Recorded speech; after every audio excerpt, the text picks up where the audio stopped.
crois que la communication politique est quelque chose de si vieux que le monde politique l'est.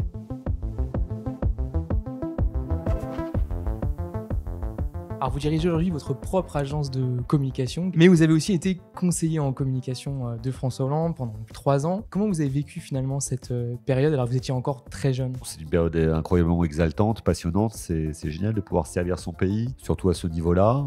C'est extraordinaire de pouvoir travailler avec un président comme François Hollande, si intelligent, drôle, loyal, honnête. C'est aussi génial d'avoir à travailler avec des gens de très haut niveau, Jean-Pierre Jouyet, Jacques Audibert, Nathalie Granetta, Audrey Azoulay. Puis enfin, c'était une période très dure avec les attentats, mais aussi exaltante et passionnante par certains aspects. Je pense notamment à la COP21 et à l'accord de Paris sur le climat qu'on a réussi à obtenir en décembre 2015. Vous avez donc traité des séquences très lourdes sur le plan de la politique, sur le plan de la communication politique, avec effectivement la vague d'attentats terribles de 2015-2016. Comment vous avez pu gérer cette période autant que possible en tant que conseiller en communication? Il n'y a pas de mode d'emploi qui permet de gérer ce type de communication de crise épouvantable. Personne n'est préparé émotionnellement, personnellement, politiquement à faire face à ça. Donc on doit compter à la fois sur ses valeurs morales, son calme, son sang-froid, son bon sens. Et en fait, je pense que ce qui nous a sauvés dans la communication face à cette horreur, ça a été la simplicité de la communication. On n'a jamais cherché à en faire trop, sobre,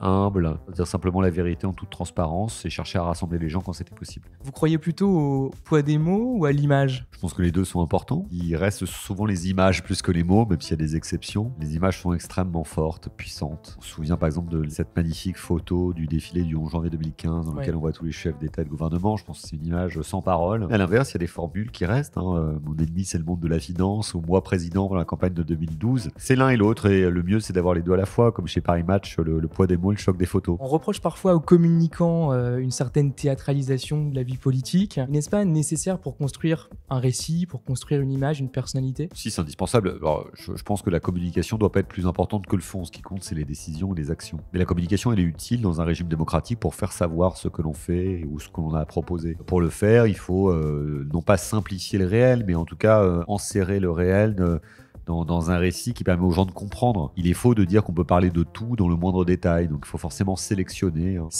des moments, sélectionner des sujets, et sélectionner parfois aussi des porte-paroles qui vont incarner les politiques qui sont conduites. Alors on dit parfois que l'art du storytelling a été importé des États-Unis. Est-ce qu'il y aurait un style spécifiquement français, selon vous, en matière de communication politique? Je crois que la mise en récit du réel et les spin doctors, comme on les appelle aux États-Unis, c'est aussi vieux que la démocratie. Les rois de France avaient aussi leurs conseillers, ils étaient aussi très forts pour se mettre en scène dans des moments particuliers comme les sacres ou à travers la peinture, la sculpture. Donc je crois que la communication politique est quelque chose de si vieux que le monde politique l'est. Ce qu'on appelle aujourd'hui du storytelling, c'était aussi l'art de se raconter auparavant. Quand Jules César écrit La guerre des Gaules pour raconter sa victoire contre les Gaulois, Vercingétorix et compagnie, c'est du storytelling, quelque part. La chanson de Roland, c'est du storytelling. Les Chevaliers de la Table Ronde, d'une autre manière, on va dire, c'est aussi du storytelling. C'est des Américains qui l'ont inventé dans sa forme moderne, alors particulièrement au moment des conflits ou face à des horreurs comme le 11 septembre 2001, où il a bien fallu trouver quand même des clés d'explication à ces moments d'une horreur totale. En France, on fait les choses à notre manière, peut-être de façon moins hollywoodienne, de façon plus simple et plus sobre, en jouant aussi sur nos qualités, et peut-être les références ne sont pas les mêmes, là où elles sont peut-être plus cinématographiques aux États-Unis, elles sont peut-être plus littéraires et artistiques en France. Les femmes et hommes politiques détiennent par définition un certain pouvoir, mais peut-on vraiment être proche des gens quand on exerce une telle fonction? Parce que c'est aussi un peu le but du storytelling.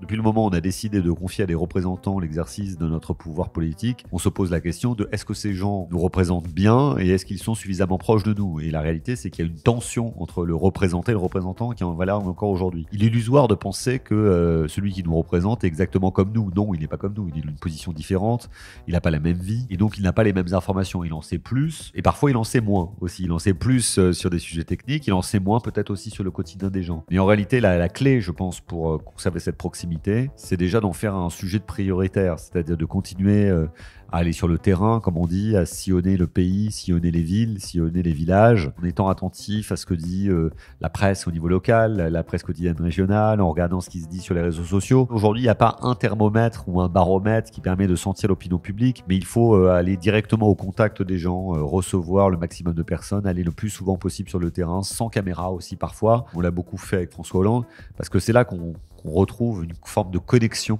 avec les citoyens. Vous dites dans un livre que la politique est un sport de combat. Est-ce que vous le pensez toujours aujourd'hui? Oui, plus que jamais. Alors j'ai emprunté ce titre à un documentaire qui avait été réalisé sur Pierre Bourdieu qui s'appelait La sociologie est un sport de combat. Et oui, je le pense plus que jamais. Alors je pense même que c'est devenu du MMA ou du full contact. C'est quelque chose où tous les coups sont permis et je trouve que le débat politique est de plus en plus violent, de plus en plus dur, de plus en plus abrasif. Il l'est beaucoup plus aujourd'hui qu'il n'y était il y a 10 ans quand j'étais moi-même aux responsabilités, en tout cas dans le cabinet du président de la République. Les réseaux sociaux ont décuplé la violence et la haine.